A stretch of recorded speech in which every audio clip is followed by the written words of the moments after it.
The big question is, are you winning ad business from the likes of Facebook this year?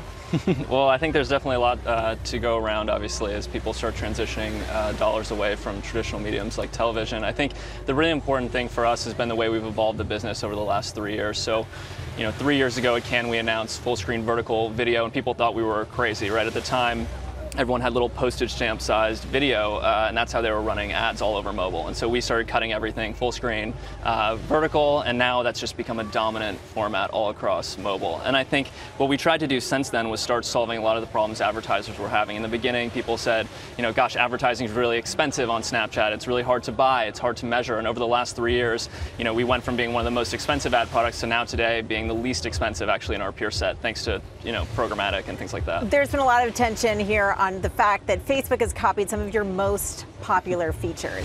How do you address that when you're talking to advertisers?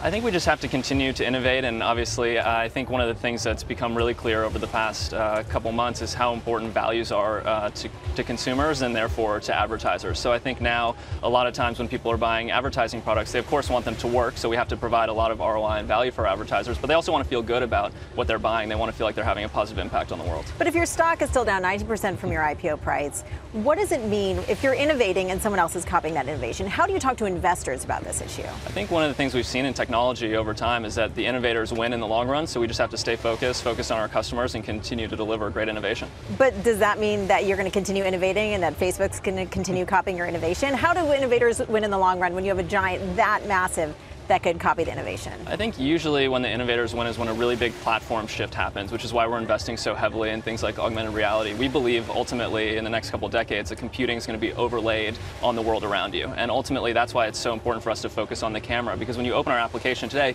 you open into your own experience rather than a feed of everyone else's experiences. And so starting that journey to opening into your own experience and overlaying computing on top of that ultimately will be very important for us. Now those lenses are also something that Facebook does. Facebook is also now competing against you in the premium content business. Facebook is investing in content for Watch.